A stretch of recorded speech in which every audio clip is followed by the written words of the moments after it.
राधे राधे, हरे कृष्णा। कैसे हो आप सभी लोग? आशा करती हूँ आप सभी परम मंगल में होगे, स्वस्थ होगे, अच्छे होगे। हिंदू कैलेंडर का तीसरा महीना जेठ बैसाख पूर्णमासी के अगले दिन से शुरू होता है, अर्थात शुरू होने वाला है ज्येष्ठ का महीना, जिसको जेठ का महीना भी बोला जाता है। सूर्य की सूर्यता के कारण इसे जेठ माह भी बोला जाता है। जेठ माह में भीषण गर्मी पड़ती है। इस महीने सूर्य देवता, वरुण देवता, शनि देवता, श्री राम, हनुमान जी की पूजा अचूक मानी जाती है। जेठ माह में पशु पक्षियों, पेड़ पौधों की सेवा तथा जरूरतमंदों के दुख हरने के लिए सभी बाधाएं नष्ट हो जाती हैं। ज्येष्ठ माह में बहुत बड़े बड़े उत्सव आते हैं, जैसे कि शनि जयंती हो गई, बट सावित्री व्रत हो गया, जैसे कि निर्जला एकादशी हो गई, जैसे कि गंगा दशहरा हो गया। जाने इस साल 2024 में ज्येष्ठ माह कब से शुरू हो रहा है, इसका महत्व क्या है और इन दिनों किन बातों का हमको ध्यान रखना चाहिए। इस साल 2024 में ज्येष्ठ माह 24 मई 2024 से प्रारंभ हो रहा है। ध्यान रखिए, 24 मई 2024 से प्रारंभ हो रहा है और इसका समापन 23 जून 2024 का होगा।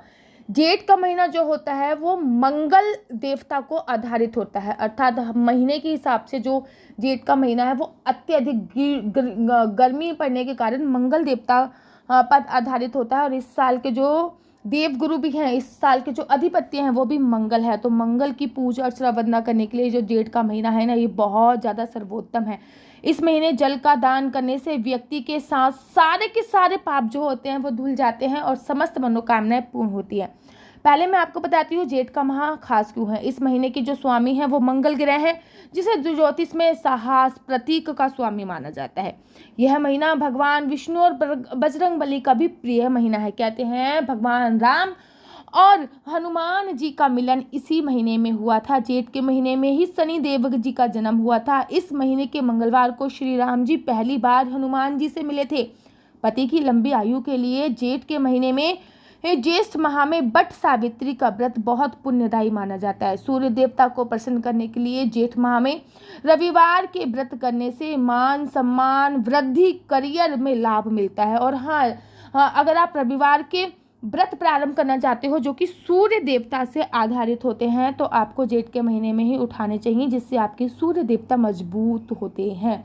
देवी गंगा का पृथ्वी पे आगमन भी जेठ के महीने में हुआ था, जिसे गंगा दशहरा कहते हैं। इस गंगा से पितरों की आत्मा तृप्त हो जाती है और व्यक्ति के रोग कष्ट दूर हो जाते हैं। जेठ माह में जल भरे मतलब जलों से भरा हुआ जो घड़ा होता है उसको दान कर सकते हैं, पंखे दान कर सकते हैं, जूते, चप्पल, खीरा, सत्तू, अन्न, आटा, छाता, हाँ, तरबूज, खरबूज दान कर सकते हैं। इससे माता लक्ष्मी बहुत ज़्यादा प्रसन्न होती है। ज्येष्ठ माह में क्या करना चाहिए एक बार वो भी बता देती हूँ। जेठ के पूरा महीना धरती पर आग उगलती है। सूर्य की तीव्रता किरणें सीधे धरती पर पड़ती है। इस दौरान जल स्तर बहुत कम हो जाता है। जेठ के महीने में पेड़ पौधों में निरंतर पानी देते रहने चाहिए। ये कार्य कभी ना खत्म होने देने वाला पुण्य देता है। सूर्य के प्रचंड तेज को देखते हुए जेठ के महीने में 12 बजे से लेकर 3 बजे तक घर में ही रहने की सलाह दी जाती है, क्योंकि इस समय पे हीट स्ट्रोक होने की संभावना बढ़ जाती है। जेठ में नौतपा के कारण भीषण लू चलने की बीमारी हो सकती है, इसलिए इस समय पर आपको ज़रूरतमंदों को पानी अवश्य पिलाना चाहिए। कोई भी कोरियर वाला आए तो उसको पानी अवश्य पिलाएं। जल की व्यवस्था करें, नीचे एक मटका पानी का भर के रख सकते हैं, प्याऊ लगवा सकते हैं, शरबत भी बांट सकते हैं। बता दें कि जेठ माह में सभी माह काफ़ी श्रेष्ठ माना जाता है। जेठ का महीना, जेठ के स्वामी जो है वो मंगल है और मंगल ग्रह ज्योतिष शास्त्र में प्रतीक, साहस का प्रतीक माना जाता है। ज्येष्ठ मास में भगवान विष्णु का भी पूजा होती है। इस मास में भगवान विष्णु की पूजा का भी विशेष महत्व है। कहा जाता है कि इस माह में भगवान विष्णु और माँ गंगा और हनुमान जी की पूजा का बहुत महत्व है। ज्येष्ठ माह में पड़ने वाले मंगलवार को बड़ा मंगलवार बोला जाता है और फिर बुढ़वा मंगलवार के नाम से इसको जाना जाता है। जेठ के महीने में बैगन खाने की साफ साफ मनाही होती है। जेठ के महीने में आपको अपने घर के सबसे बड़े बेटा या बेटी, जिसको कहते हैं ना ज्येष्ठ पुत्र, उन या फिर ज्येष्ठ पुत्री का विवाह नहीं करना चाहिए, जिससे उनकी मैरिज लाइफ ज़्यादा दिनों तक चलती नहीं है। जेठ के महीने में बासी भोजन खाने की मनाही होती है।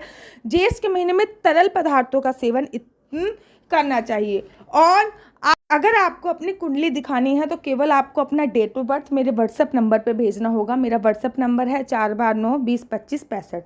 मैं नीचे लिख भी दूंगी 4/9/20/25/65।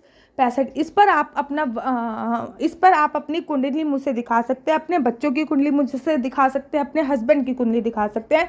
आपको जॉब करनी है या बिजनेस करनी है, आपको सफलता कब तक मिलेगी, आपका लक्की नंबर कौन सा है, आपका लक्की कलर कौन सा है, ये सारी बातें मैं आपको इस वीडियो के माध्यम से बताने वाली हूँ। वीडियो के माध्यम से नहीं, कुंडली देखकर मैं आपको बताने वाली हूँ क्या आपकी कुंडली में राजयोग है या आपके बच्चे की कुंडली में राजयोग है, और आपकी कुंडली में कौन से ऐसे नंबर हैं जो मिस हैं।